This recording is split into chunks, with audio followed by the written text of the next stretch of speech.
Good afternoon, everybody. My name is Brisa Guajardo, and I am the board chair. This is actually my first meeting. I was nominated into this position at the last official board meeting, so thank you. So we're going to go ahead and kick this off. We have a great agenda planned for you this afternoon. And so with that being said, why don't we start off by introducing some of our dignitaries this afternoon. That wasn't on the agenda, Martin. Yes, it was. So we're going to start off with the Pledge of Allegiance. So if I could please ask you to stand. I pledge allegiance to the flag of the United States of America and to the republic for which it stands, one nation, under God, indivisible, with liberties and justice for all. Thank you. Now I'd like to introduce some individuals here with us this afternoon. Some dignitaries play a very important role in our community. So with that being said, when I call out your name, if you like to stand, great. Just wave at us so we know who you are and come find you later if we have any business to talk to you about. No, I'm just kidding. This is lunch, so we're going to enjoy it. So Stu Nelson, Franklin PUD Commissioner. Thank you, Sue, for being here this afternoon. We also have Felix Cortez from the Prosser City Council. Welcome. We have Jim Clinworth, Port of Pasco.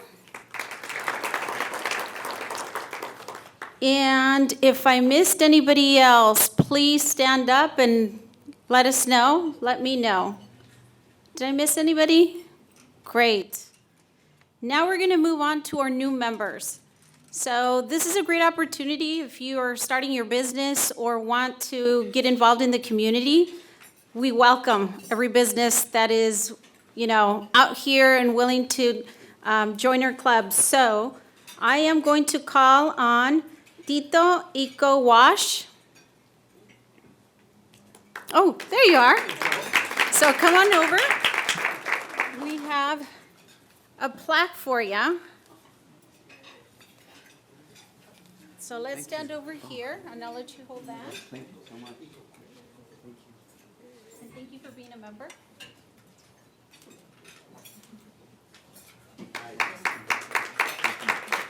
Thank you. And we also have Bill Urrego, Realtor.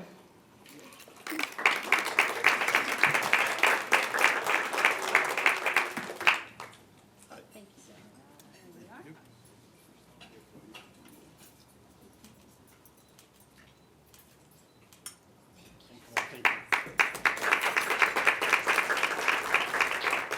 And now let me extend a thank you to all our renewing members this afternoon. We have Community Health Plan of Washington, Tri-City Dust Devils, Sandy's Trophy, Affordable Handyman Services, Tri-Cities Realty Group, American Family Insurance, Nicolas Zavala Agency, and Fiesta Foods. And thank you to our sponsors. We couldn't make this possible without you, Fiesta Foods and Giza Credit Union. Now I'm going to hand it over to Martin Valadez, our interim executive director, for the remainder of the agenda.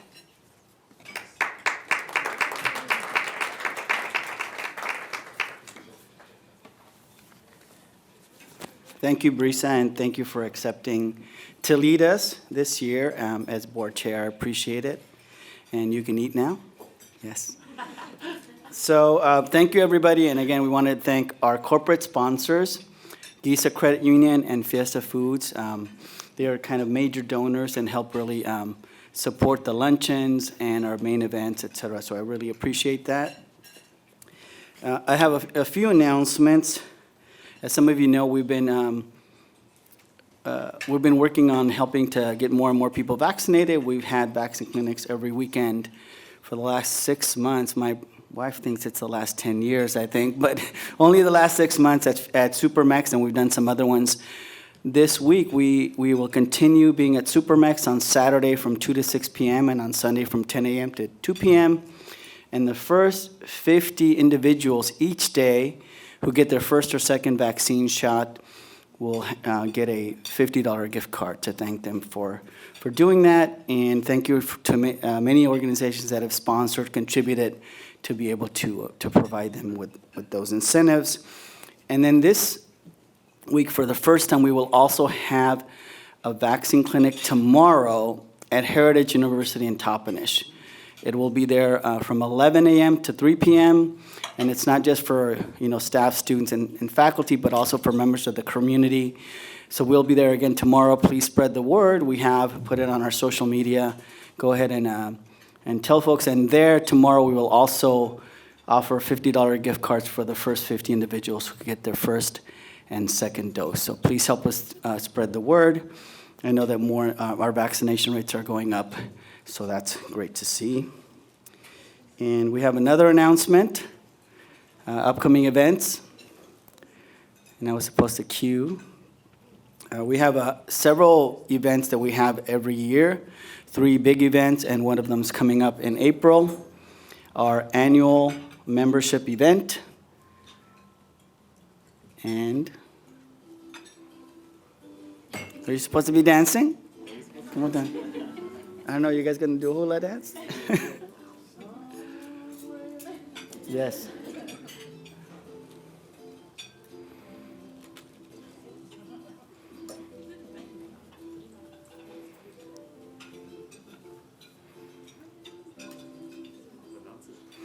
So this year our theme for our annual membership dinner is Hawaiian Luau.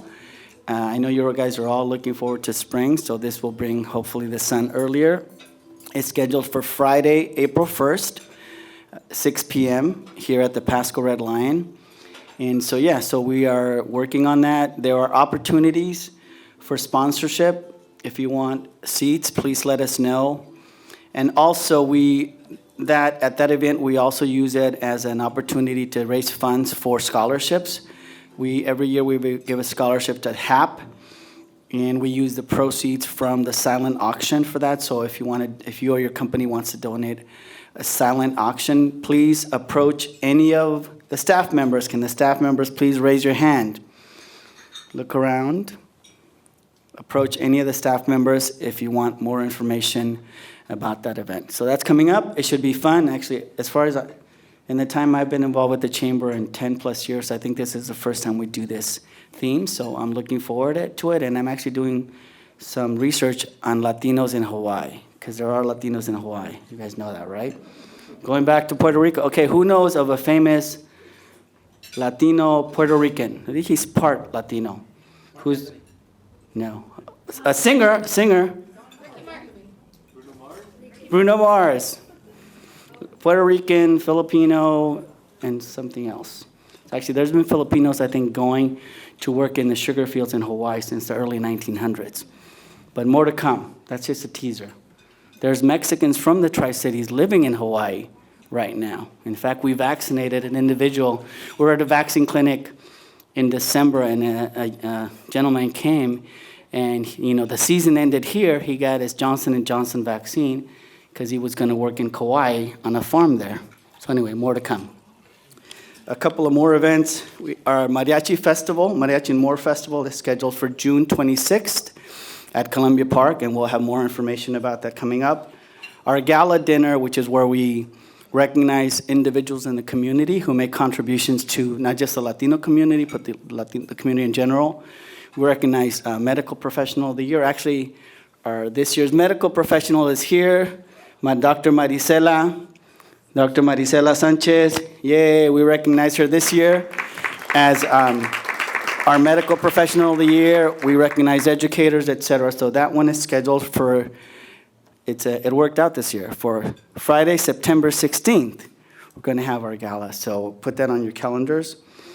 And then this is not an event, but something else that we're doing is we're trying to help everybody recover, obviously, not just business owners and everybody else.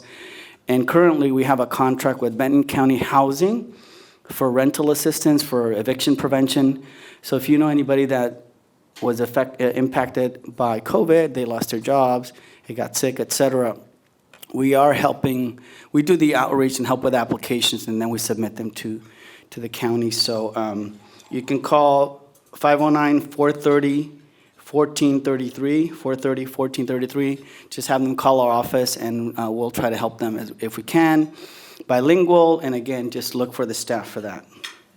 And now I'm going to turn it over to Cristian Moreno, one of our bilingual small business advisors, and he has a short announcement about an opportunity for small business owners.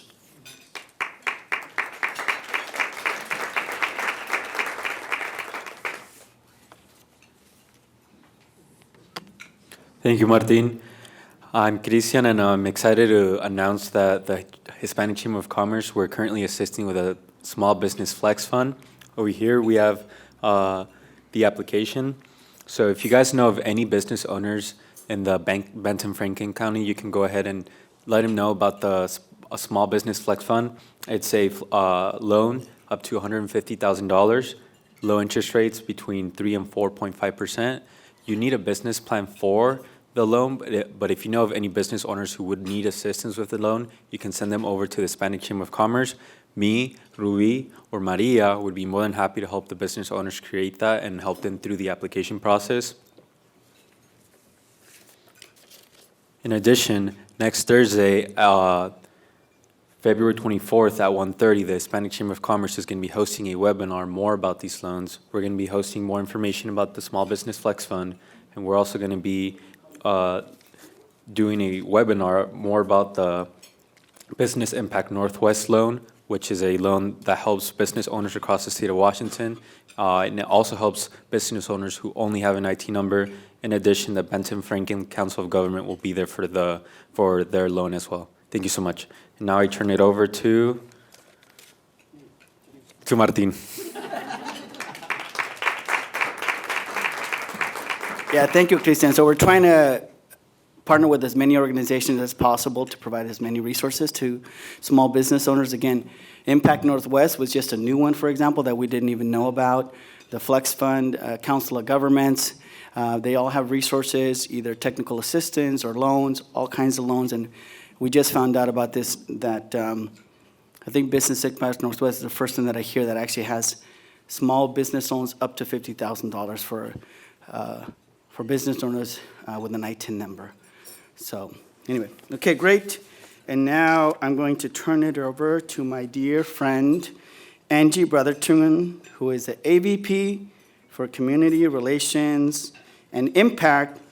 She's with the GISA Credit Union, and then she will introduce our next presenter. Angie?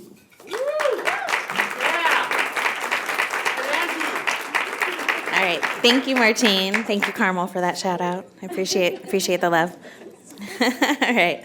So with that, again, GISA is happy and proud to sponsor the Tri-Cities Hispanic Regional Chamber of Commerce. Sorry, Carmel just threw me off with all that love he sent my way. And then a last-minute request to get up here and speak. So I get the distinguished honor of introducing Michelle Roth. Michelle's been just a wonderful asset to the Red Cross, and I get to work with her all the time. Carmel and I do. So we're hoping that you guys will enjoy the presentation and come join us in all the fun. So Michelle Roth is the Executive Director for Central and Southeastern Washington's American Red Cross, which covers 9 counties, including Benton and Franklin. She joined the Red Cross in January of 2020 with 14 years of nonprofit experience in marketing, fundraising, program management, and so much more. She's got a ton of skills.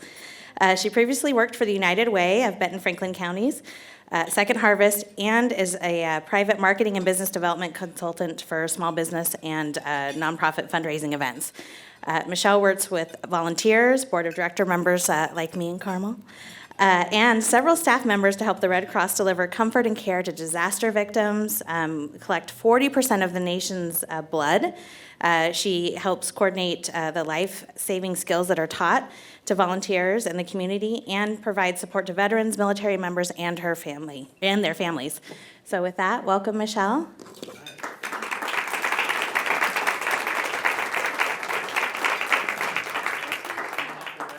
Oh, yeah, Michelle. Thank you. Woo! Yes. Okay. We know who's important to Carmel. That's okay. Good afternoon, everybody. Thank you so much, and thank you to GISA for donating this time. Can you hear me? Because I'm a little short, so Okay, for donating time for us to present today. We're here because we need volunteers. We specifically need those volunteers who are bilingual and especially in Spanish. So I'm going to do a quick, really quick, lots of information overview on the Red Cross, and then I'm going to turn Carmel loose on you. So, yes. Okay, so the American Red Cross, Angie did a little bit. We feed and provide comfort to victims that experience disasters.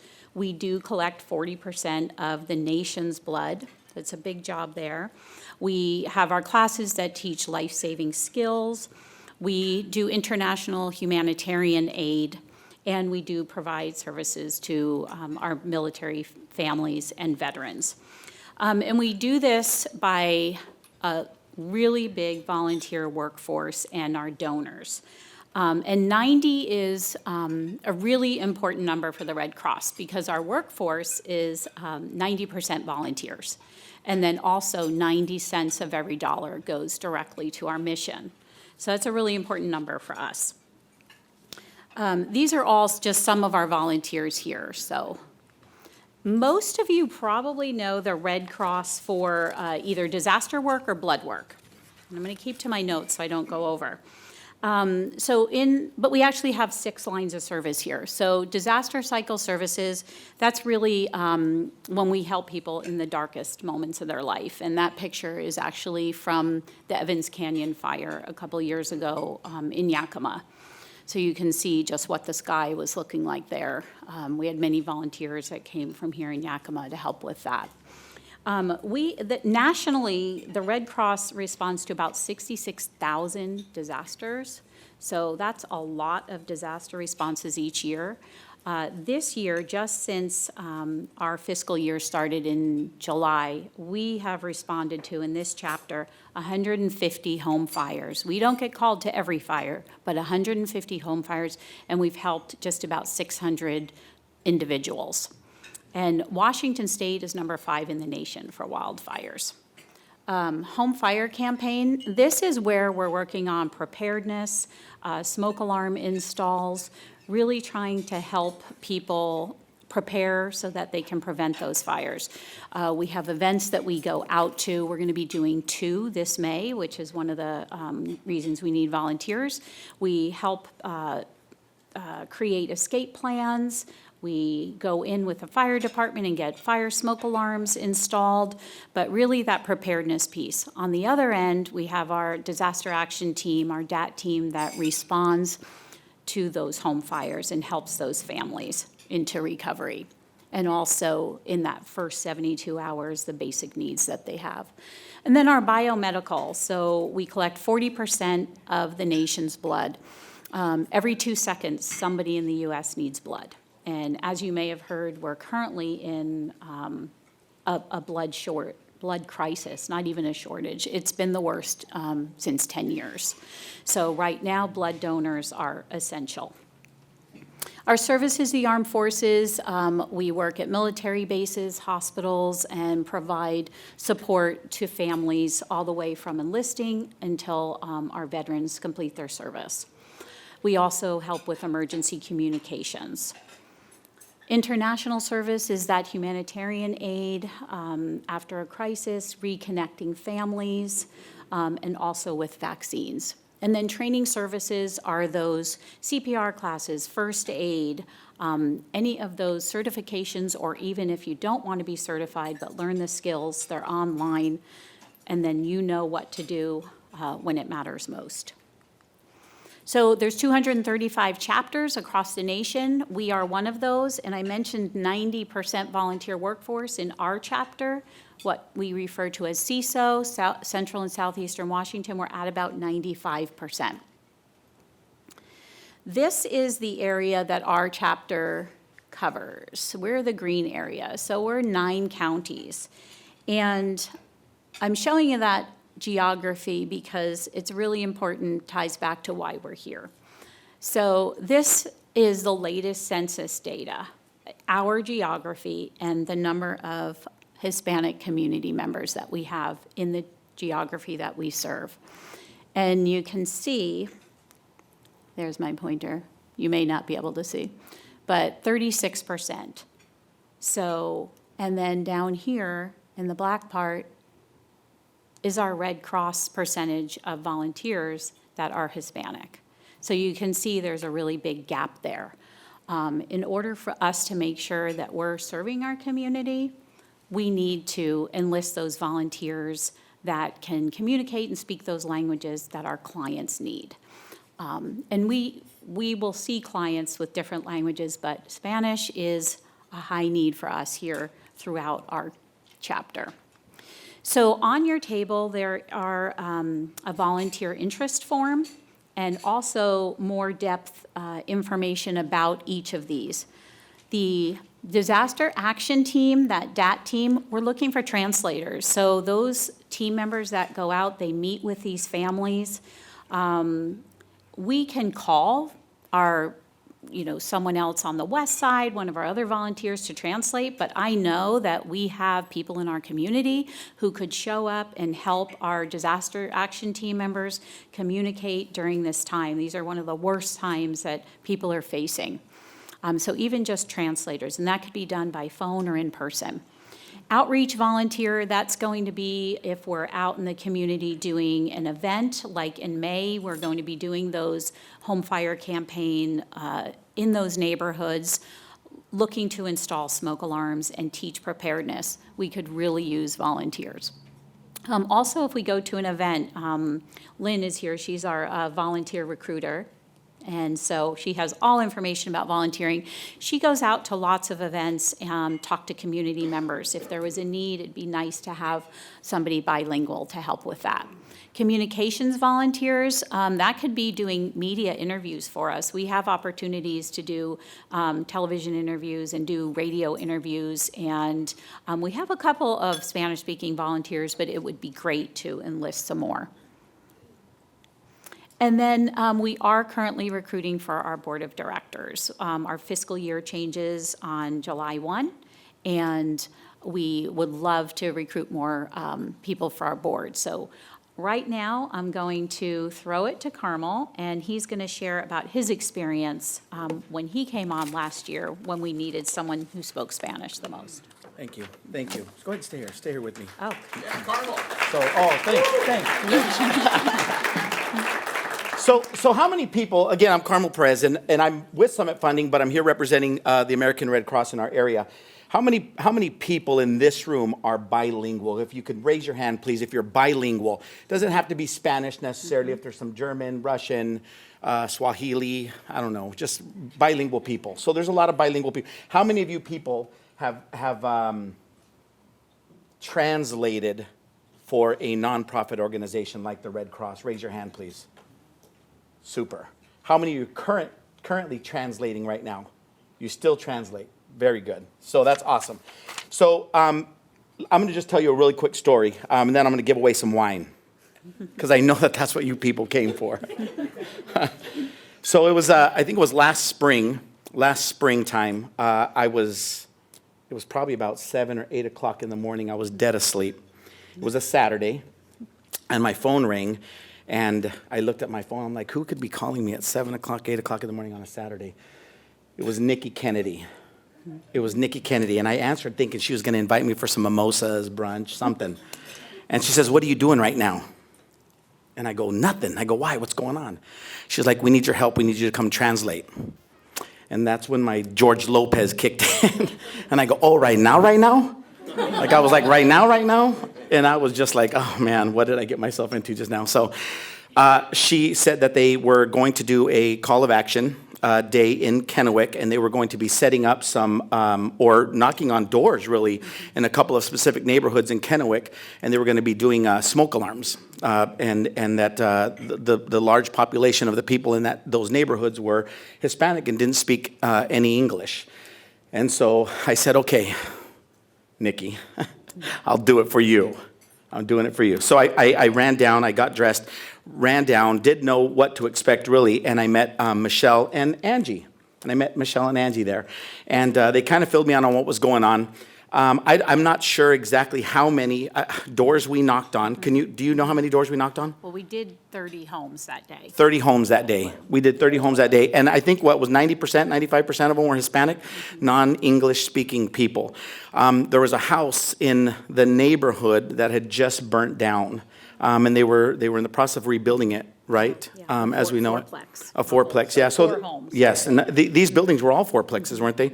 They were all fourplexes. So I guess I would ask you guys, please, if you're bilingual and you can spare a few hours a year, just for even a phone call to help translate for somebody who can't understand English, I would encourage you guys all to please fill this out. Okay, hurry up, huh? Give away the wine. Martine's back there going, hurry. So please fill this out, you guys. We would really all appreciate it. Michelle went over some statistics, and so did Angie earlier. So my friend, Salee Charlesworth, started her new wine label. It's called Tipsy Chicks. It's a peppered wine. So I'm going to ask just a couple of questions, and whoever can answer it, just by the raise of hand, please. What percentage of the nation's blood is supplied by the Red Cross?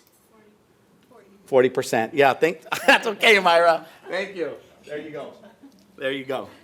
Next question. Next one is yours. Myra, what does DAT, D-A-T, stand for? What does the DAT stand for? Anybody, hand raise. What does DAT stand for? Disaster action. Oh, did you say that? Oh, okay, there we go. There we go. Okay, she read it. Last question. According to the latest census data, what percentage of Central Washington and Southeastern Washington chapter's population is Hispanic? There we go. Yeah, that's her. Get it filled out, you guys. We'd appreciate it. Thank you guys so much.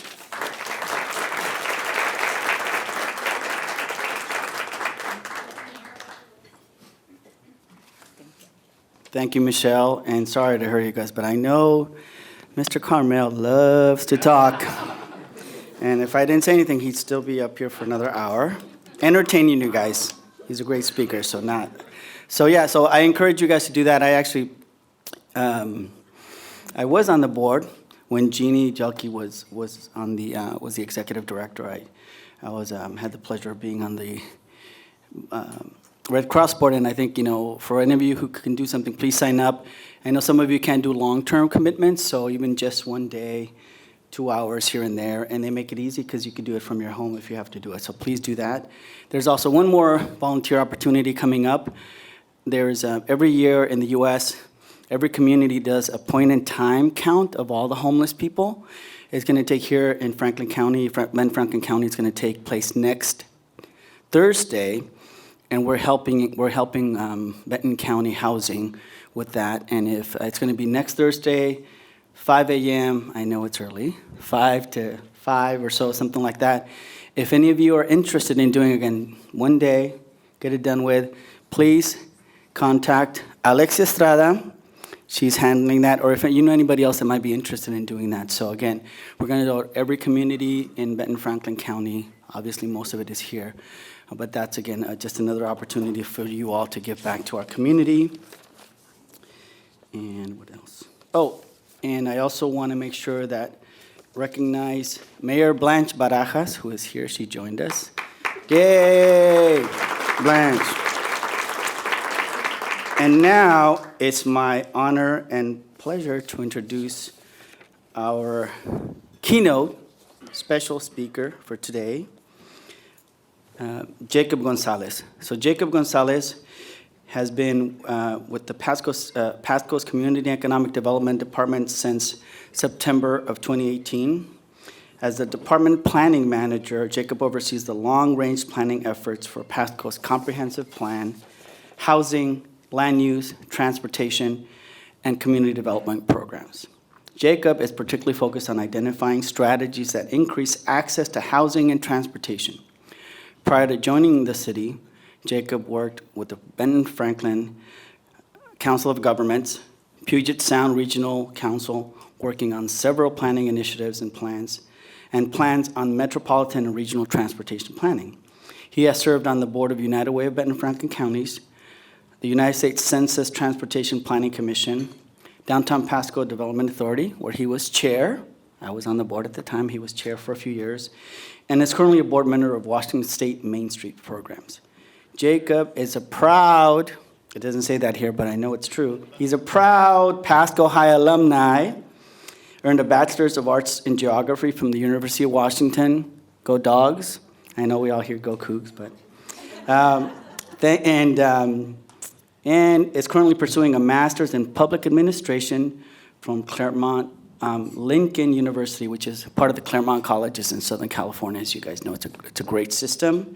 He enjoys traveling across the United States and internationally, documenting his travels with his cameras. And it's my honor and pleasure to introduce a good friend and partner, Jacob Gonzalez.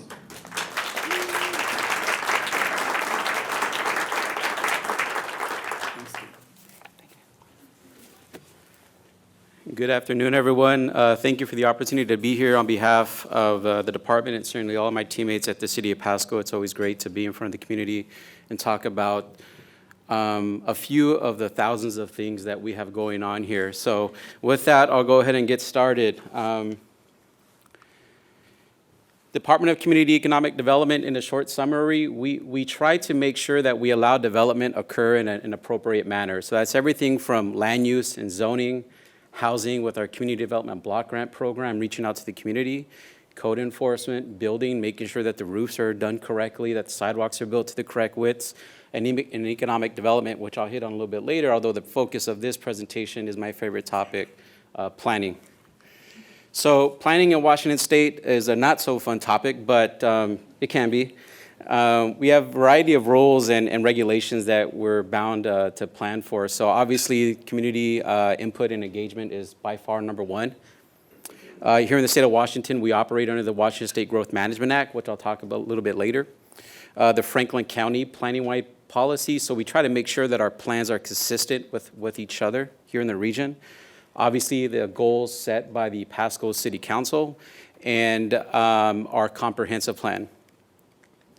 So comprehensive planning is a requirement under the Washington State Growth Management Act. That's where we're required to look at the next 20 years of growth in the city and identify and evaluate how that growth will impact our land use, our zoning, our housing, our transportation, economic development, access to parks, recreation, and open space opportunities, the impacts on public utilities and facilities. So fire department, can they still get to your home or your business on time? And the water, all the utilities that we don't see but make everything pleasant to be here in the city. So we conduct these plans in a variety of ways, but the primary hierarchy is we have an established vision that's usually dictated both by council and significant public involvement. The goals and policies are delivered or identified from that vision. We want to be a community that's great at what? We want to be a community that provides access to what? So those are the goals and policies. We evaluate those goals and policies and the necessary improvements that are needed to make that happen. We go through a public process, sometimes a lengthy but very fun public process in front of the Planning Commission and Council. And then implementation, which is the most difficult part of all of this. So that's how we take a plan from a plan on paper to beautiful street trees or a brand new park in your neighborhood or sometimes just a signal light or garbage cans. So obviously the rapid population growth in Pasco isn't a surprise, but it's always, I think, it's crazy to put it on a chart and to have to keep updating it and expanding the chart every single year with how fast we're growing. We've added over 40,000 residents since 2000. We're gonna add likely over another 40,000 residents by the year 2020. So when you look at that as a whole, by the year 2040, Pasco will have a population well over 120,000 people. So when you look at other communities such as in the Puget Sound, for instance, like Kent or even Bellevue, which have slightly higher populations, different context, different region, of course, but that's the kind of city that we will have to accommodate growth for. Now, Pasco isn't alone. We operate in a diverse region, and I thought it would be important to put that population growth in context to our surrounding neighborhoods or surrounding cities. So since the year 1980, Pasco has, part of the Tri-Cities, Richland, Kennewick, and West Richland, Pasco's share of the population has increased over 10%. We're now over 30% of the total population, and there's a fun number at the very bottom. by the year 2050, because we don't stop planning 20 years from now, but that continues to go. But by the year 2050, Benton and Franklin counties will likely be home to over 450,000 residents. So that's a lot of people. And when you look at that with other communities, it's hard to gauge that here in the state of Washington because we don't have too many communities that are even that size. But nationally, you're looking at a community like the size of Raleigh, North Carolina, which operates obviously in a bigger region. But again, that's the kind of population and employment growth that we're going to see here in this region. But Pasco obviously is a big part of that. Major planning efforts. Pasco's got a lot going on right now, and it's pretty exciting to be, I think, a staff member at the city of Pasco. I want to talk a little bit today about our efforts downtown, touch on Broadmoor, transportation and housing, and also make notice that our Parks and Recreation team is working on a big effort to update their plan, and I don't want to forget about all the infrastructure that's necessary to make this all happen. So the Downtown Pasco Master Plan is something that is very exciting, and I'm really, really happy to be working with an awesome team to be making this happen. We're working with a consultant team that's done plans in Pullman. So shout out, obviously, to UW, but there's the Wazoo reference, and Tacoma and Spokane. So they've got great experience, and they actually did a great presentation for us last night in front of council. A lot of times we look at downtown as just that core area, which obviously centers on 3rd and 4th and Lewis, Peanuts Park, but it's important to remember that there's a significant neighborhood impact of what downtown has for everybody. Within a half-mile radius of downtown, we've got over 9,500 people, over 6,000 jobs and employees within a half mile. That's walking distance. So there's a lot of opportunity for us downtown, and we're looking at this plan as a way to make that actually happen. So some of the goals we have for the master plan is to highlight the local assets, and there's a lot of them, whether it's the Pasco Specialty Kitchen or the farmers market, the people, the businesses, the streetscape, and the built environment. Visualize the potential for positive change. We know what's happened. We know what occurred. We knew what's gone on since then. It's an opportunity for us now to identify the positive things that we can do as a community and certainly as staff to bring that change to downtown. Support for our local businesses who put in their own money to stay downtown. I think is very important that we don't forget that in this entire process. Integrating arts and culture, a very big thing, and we got an Arts and Culture Commission that will be involved with this planning effort. Testing new ideas and concepts. So COVID actually provided many communities with an opportunity to test new ideas, whether it was parklets, streeteries, Walla Walla, Kennewick, other communities have all taken a test drive, so to speak, on these ideas, and we certainly want to use this plan as a way to think about what that would look like downtown for us. And I think a very important one, obviously, is meaningful and equitable engagement, and I want to hit this because it's important for us, because there's a lot of plans that get developed that aren't relevant to a community, and that is the opposite of what we're going for in downtown Pasco. This plan is going to be for us here in Pasco, and we're making sure that that is going on through the planning process. So if you have any questions throughout, well, anytime really, always feel free to reach out to staff, and we'll be happy to direct you to an answer. So we've done some community input already with the master plan. Obviously, a lot of focus areas, including more things to do downtown, safety, the streets and the public spaces, how we interact with the things that surround us, increase access and mobility, arts and culture, and more things to do. So what can we do to get more things to occur downtown? We asked some of the survey, well, all of the survey participants to describe some of the words and to their vision for downtown: safe, vibrant, walkable, clean, friendly, cultural, welcoming. These are all things that any downtown would love to have, but we have some of these already, but we need to work on hitting some of these others. We've held a few engagement events, and we're working on a few others in March and April, but we did hold one in December at Salon Santa Cruz downtown, and it was really cool. We had these maps. I love maps, but we had a lot of maps where folks got to put dots or draw on the map what they wanted to see, and then we get to take that back to the drawing board, work with our team, our consultants, and then move that through the planning process with public to say, well, these are the results of what you've said you wanted to see downtown. You want to see more sidewalks or better lighting, more things to do once the park opens. These are all things that are currently being discussed and will be shared with the community soon. I also want to point out this beautiful park that is just nearing completion. It's been years in the making. I don't know how many council members and staff and obviously businesses and residents that have been a part of this process, but I think the announcement will probably come soon with regards to the opening of the brand-new Peanuts Park, so hopefully see all you there in attendance. Broadmoor, the other side of town. Broadmoor is a very important piece for us in Pasco, just like any other neighborhood would be. But what Broadmoor offers that many others don't, and this is really across the country, is that it's a, for the most part, vacant piece of property that has somewhat access to the interstate. But the city has been working well over a decade to identify the necessary infrastructure improvements, so water and sewer, transportation, to actually accommodate the growth that we're expecting in Broadmoor. So what does that growth look like? Roughly 7,000 homes, 2,500 jobs. Those are estimates, and Pasco's been known to overshoot those estimates, so I wanted to be somewhat conservative here. But in general, the vision for Broadmoor is to provide a regional center, certainly a center for Pasco, but a regional center that offers a blend of uses for housing, retail, shopping, in a walkable, transit-friendly environment. The things that we see in other communities, and we wish, well, can we get some of that here in Pasco? So that's our goal with Broadmoor. And a part of making that happen is focusing on the actual, this is the nerdy stuff, the stuff that you see kind of in the appendices of documents. What are my requirements? These are the design and development guidelines. These dictate how tall your buildings can be, the colors of the buildings, the sidewalk widths, how far your storefront can be from the parking lot, et cetera. But when you can curate these in a holistic manner, in a comprehensive manner, you get to put together an environment where you're in a city, but you feel like you're just on a small main street.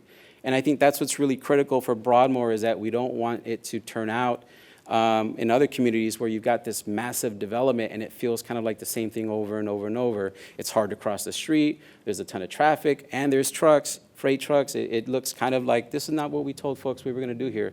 So staff is certainly focused and working with all of the partners, private property owners, to make the master plan and the environmental impact process, which is a significant effort, in Broadmoor, come to fruition.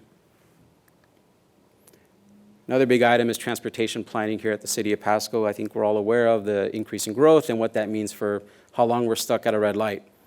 But transportation is much more than how wide a street can be, how many lanes it has, or whether the bus shows up on time.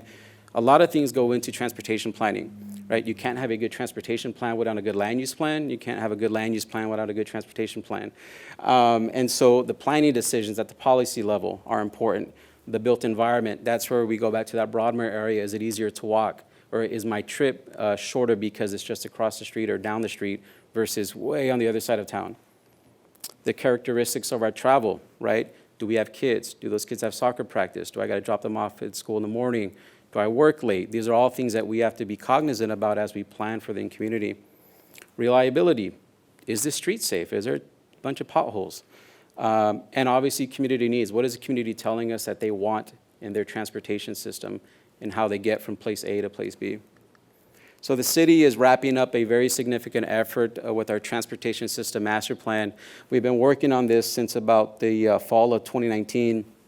And what you see here is probably already a dated map. But very early on in the process, we identified some of the conflict points that we have on our existing system with regards to safety, both for vehicles, pedestrians, bicyclists. There's some portions of our community that lack access. There's some portions of our community that don't have sidewalks or streetlights. And then there's other communities where it's like, how are you actually going to have 7,000 homes here when the street is only this big? And so this plan is helping us identify what that all is and what we're going to need to mitigate or address those problems in the future. I think a lot of times we focus on transportation on the vehicle side, and I'm sure that most of us drove here today, but I think something that we would all be cognizant about too is the impact to our community as a whole. So when we look at the walk scores, and walk scores typically derived as the neighborhood built environment, how safe, how accessible a neighborhood is.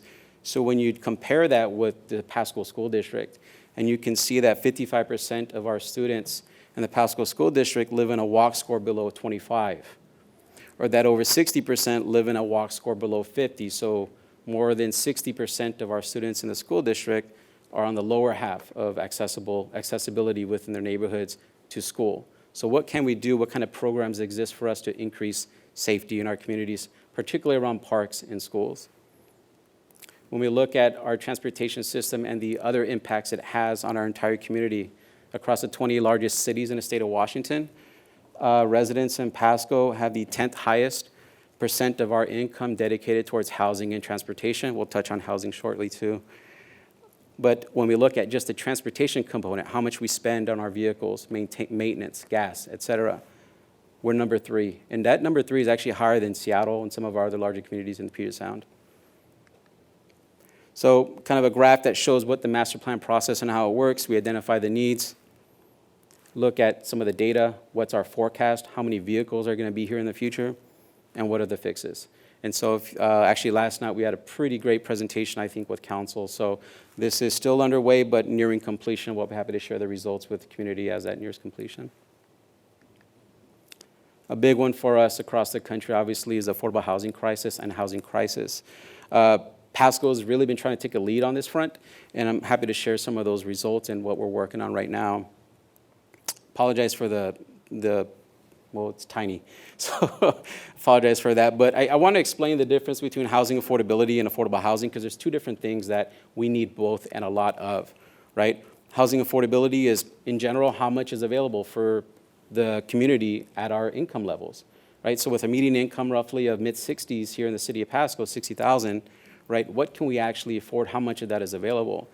And the other side is affordable housing. So this is subsidized, dedicated. It's sold at or rented at a specific rent or price point based on the median income, area median income of a community. And I know it's difficult to see, but that's supposed to represent sort of our general housing policy framework. So what are the different touch points we need to have as we address housing? Because it's much more than just zoning and land use. It's the other mechanisms in place, including displacement. Probably created an error by putting too many numbers and charts on one slide, but I'll try to get through this. Essentially, the home prices in Pasco have been growing significantly. We're roughly around 380,000 people. I can't up at $380,000 for a median home price in Pasco, although that's probably out of date as of last week or 2 weeks ago. Same with the rental price. In fact, in many rental applications, we're seeing a higher rental price than mortgage price. You can see the total housing units constructed over a decade. We had a big boom in the 2000 to 2010, decrease. But a lot of that has to do with what we can and cannot control from a city standpoint. I also want to make sure that we're planning for an entire community, not a segment or a component of the community, but everybody. And it's important for us to recognize that over half of our renters in Pasco are cost burden. So they're spending 30% or more of their income on rent. 15% of individuals in Pasco are below the poverty level. So these are the kind of things we need to take into account when we present policy recommendations to council and certainly share that with the public. Speaking of the public, we conduct a national community citizen survey, and the 2020 asked really important questions about: do you support incentives to increase housing? Do you support changes to the zoning code, or should we just let the market decide? Fortunately, from us, the community said all of it. There was strong support on incentives, strong support on zoning changes, and strong support to just let the market accomplish what it can accomplish. But what happens when we can actually just do all of it? And that's what we're trying to find out in Pasco right now. We also reached out to some of the stakeholders, because it's very important to understand that as staff, we can't accomplish this on ourselves. So we reached out to the Tri-City Association of Realtors and the Home Builders Association of Tri-Cities to ask them what they thought would be helpful for us and what they saw as challenges in Pasco. They indicated that 57% of the housing prices, or 57% of the responses that housing prices are forcing community members to seek housing outside of Pasco. And we'll touch on that relationship and importance with economic development soon. And then 50% said that the rental prices were forcing community members to seek housing outside of Pasco. 95%, so most everybody, thought that housing was, more housing options were needed in Pasco. So when these big employers look at Pasco and they do site selection, they look for more than just, is the property vacant? Is the city easy to work with? Are my fees going to be high? They're also looking at, well, are my employees going to travel 2 hours to get to work? Can they even live in that zip code? And so that's where the relationship between housing, economic development, and transportation begins to come into play. I wanted to point out how awesome it was for the city of Pasco. We were one of 5 cities selected nationally to participate in a housing solutions workshop that was hosted by New York University's Furman Center for Housing and the Lincoln Institute of Land Policy. We were one of 5, including Bozeman, Montana, Huntsville, Alabama, a community in Bethlehem, Pennsylvania, and I know I'm forgetting a few others. But we got to go through a pretty intense workshop series, virtual, where we got to describe what our current housing challenges were in Pasco, learn from those communities, and then have the experts share with us some of the mechanisms that we should be looking at to address those problems. So whether it's changes to your zoning code, changes to your development regulations or permitting fees, what about the incentives? And I think a critical one that we're starting to work on now at Pasco is reaching directly out to some of the financial institutions to ask what they need or what they see as a barrier and how we can begin to tear some of those barriers down to actually finance some of these projects. So along with that, our council has asked staff to move forward with developing a housing action and implementation plan, which is very important. And staff right now is working internally as kind of a housing work group to identify what our outreach is going to be like so that when we're getting ready to kind of hit on this plan, we're ready to go. I also wanted to mention that within the past couple of weeks, the city of Pasco made some significant strides to actually address housing at one of its root barriers, which is what we allow and where we allow it. The reference to fourplexes earlier, I think during the Red Cross presentation, I'm curious to know if that fourplex would be allowed to be rebuilt under today's zoning standards, depending on which locality. In Pasco, it could be. In many communities, it couldn't. And I think we're beginning to address some of the root problems. It's challenging and it's hard, but those are some of the root problems that have caused some of our housing crises, and it's important for us to recognize it and acknowledge its role. So with an ordinance adopted in late January, Pasco now allows missing middle housing across most of our land and zoning.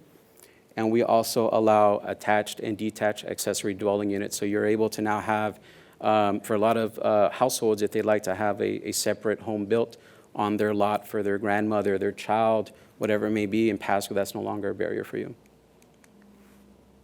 Infrastructure. We need a lot of roads, a lot of water, a lot of sewer to make this all happen. And so we've got a few projects that are nearing completion and that are about to get started. Obviously, the Louvre Street Overpass, I encourage you all to go downtown and check out the work that's going on there. That's a massive, massive project being undertaken right now by our Public Works team.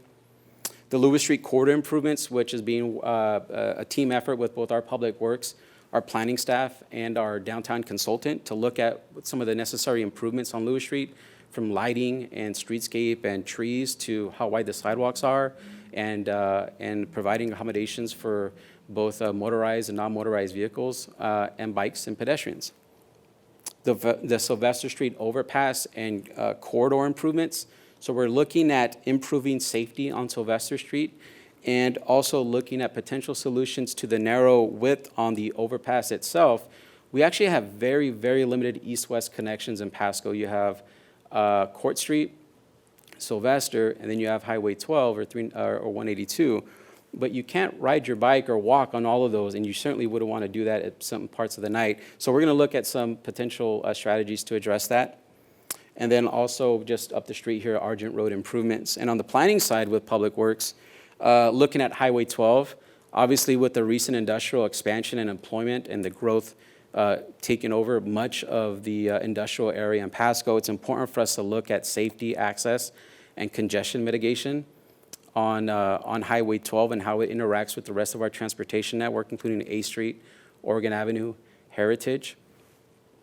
Broadmoor Boulevard and Interstate 182, we're working with the team to identify solutions that should be ready this spring, and I think there's a public engagement event coming up with that. It's on the city's Facebook page to sign up for that, to learn a little bit more about what we're looking at in terms of improvements necessary to handle those 7,000 homes and 2,500 jobs in Broadmoor.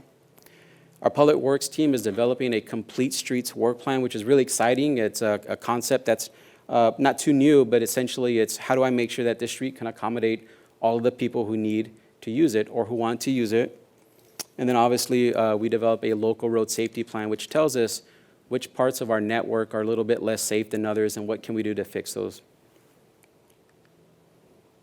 I also wanted to mention that our Parks Department is working on an update to the Parks and Recreation Plan.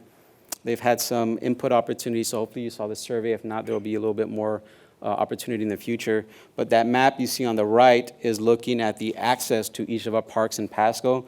There's a lot of empty spaces. So what can we do to close that gap? And then I think on the left side, on the left is kind of an image that I think overlays as much as I could on a slide, all of these components into one. So that teal color is the general downtown boundary. That yellow is the Lewis Street corridor improvement scope, the geography of that project. That pink line leading into is the overpass. And those orange lines, both on Sylvester, 3rd, and the Sacagawea Heritage Trail, represent our pathways and our bike system in Pasco. And then we've got that cool little thing going on at Osprey Point with the Port of Pasco, with a lot of interest in developing that into a vibrant mixed-use center as well.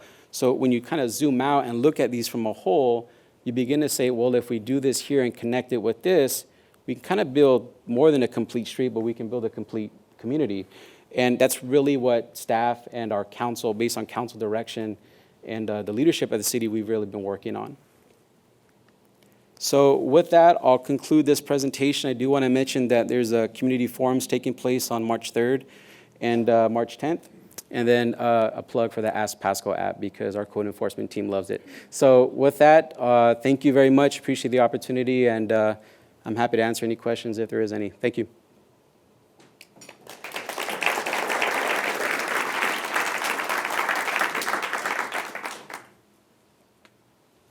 Do I point? Tri-Cities has a very low percentage of students who walk to school. How is the city working with the school district to identify the barriers for children to walk to class?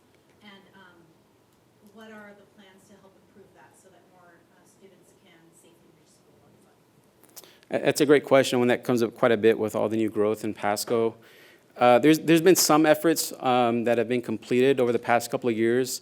I believe it was in 2019 that the city of Pasco required sidewalks to be completed everywhere, which sounds pretty minor, but it's a sidewalk. So if you're walking with somebody in a stroller, or you've got an injury to your leg or something like that, it's not really too safe or comfortable or even equitable really to be walking on a gravel pathway along to a street where vehicles are going 40 miles an hour. So even though that was a minor change, we felt that was a pretty significant victory for the community. We do develop that local road safety plan, which identifies potential funding opportunities and projects. For instance, the state's Safe Routes to Schools program. And then I think the long solution is to look at the implementation required by the master plan for transportation and then identify, do we need to require additional amenities or basic infrastructure adjacent or near parks and schools so that if there is an opportunity to walk, it's not a barrier because there's no sidewalk or because the conditions aren't safe. So there's a few efforts that are underway, and there's likely a few that we haven't identified yet. I think it's going to be an evolving process, and obviously it'll take coordination with the school district itself.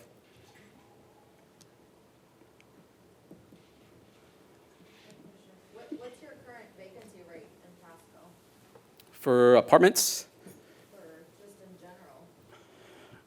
I'd have to get back to you on that.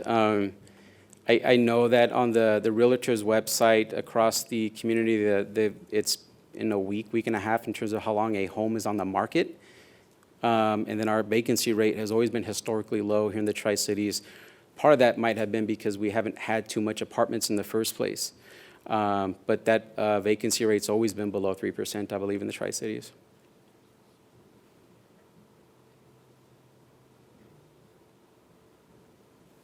Yes? So there was a story in the front page of the paper yesterday, about the apartments, so I know there was a question about that. But on average, how many new homes, I don't know if you know this, how many new homes are built in Pasco on a weekly or monthly basis? I mean, there's all kinds of barriers to construction.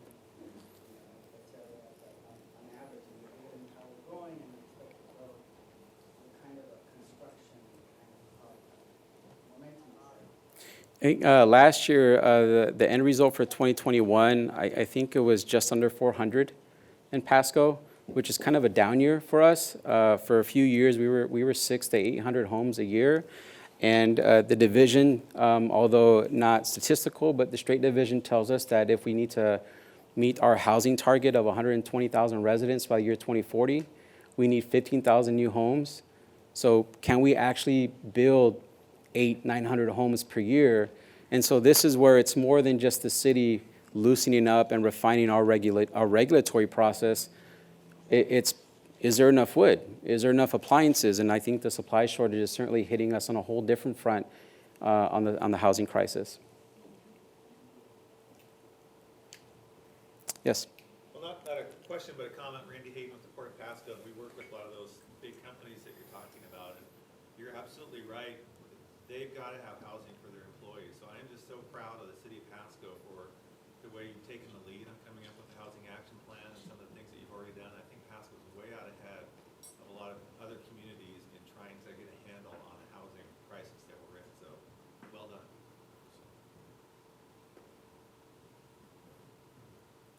All righty. Thank you so much. Again, appreciate the opportunity, and don't feel free to reach out to us if you have any questions. Thank you.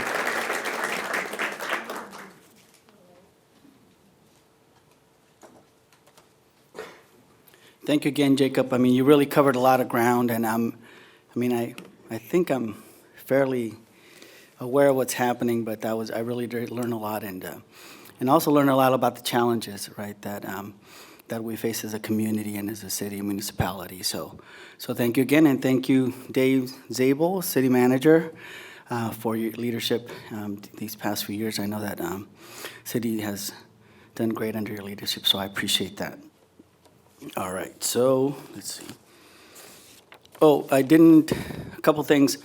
If you haven't already placed your business card in that little basket, Giza Credit Union donated a nice gift basket, which we will raffle off at the end in a few minutes. So go ahead and do that, and you can take it home. I am not eligible, so you have one less person competing for that. I also want to remind you again, if you're interested in our participating in any way in our annual event, remember we have the luau. That's why Raul, what happened to your leg? Come on, man. We have the luau event. We're going to try to make it fun. We've already contacted a local group run by a native Hawaiian who does performance. She's going to educate us so that it's culturally appropriate. We learned some of that. I don't know if there's anything Mexican hula-ish, but we'll figure it out. Oh, what is this?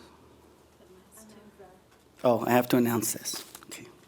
So we want to hear from you. The Tri-Cities Hispanic Chamber of Commerce is committed to providing support and resources in Spanish and English to businesses in the Tri-Cities area and beyond, knowing what there is to need, what kind of need there is for training in Spanish. So we have a survey basically for business owners to see what kind of, we're trying to provide technical assistance, we're trying to do trainings online and in person, and it's important for us to know what kind of assistance folks need, as well as what times they would be available, right? So we don't want to put on a training on a Saturday morning and on a Friday afternoon if that's not a time. So please, we have these, and there's also online, I believe, on our website, right? Oh, we have them up there. Also, we have, thanks to the city of Pasco, we have bags of masks for everybody. There's 50 in there. So for you and your family and your relatives and neighbors, I don't know, depending on how big your family is. So please grab one on the way out if you need it. Thank you to the city of Pasco for that. We have been giving those out also at our vaccine clinics to folks. Again, just remind you of April 1st, our annual event. If you can volunteer, please contact all the folks from the Red Cross over here. Carmel is the lead, right, Carmel? No? Contact anybody over here. No, so it's great. And also, actually, one of the things that in addition to volunteers, I think Michelle made a point at this, but giving blood is really important. I know that I'm not very good about it. My wife has it on a calendar. So they like call her every month. She's very good. I'm not, but I'm going to try to get better. But it's really important to make sure that there's blood out there for everybody. So donate. That's a different way to help. If you're able, if you or anybody you know is available can take time next Thursday, please contact Alexia Estrada over there to help us with counting our put in time. And that's obviously also really important to find out how many people are out there that need housing or housing challenged and the kinds of resources that we have to get to them. And what else? Our vaccine clinics tomorrow up in Toppenish at Heritage University, 11 a.m. to 3 p.m. And then this weekend, right in front of Supermex, Saturday 2 to 6, Sunday 10 a.m. 2 p.m. And we give out $50 gift cards for first and second shots only. This is to try to get the folks who are not already vaccinated. And then, you already picked it? All right. Oh, Angie picked out the winner, and the winner is Ana Munguia from the Pasco School District.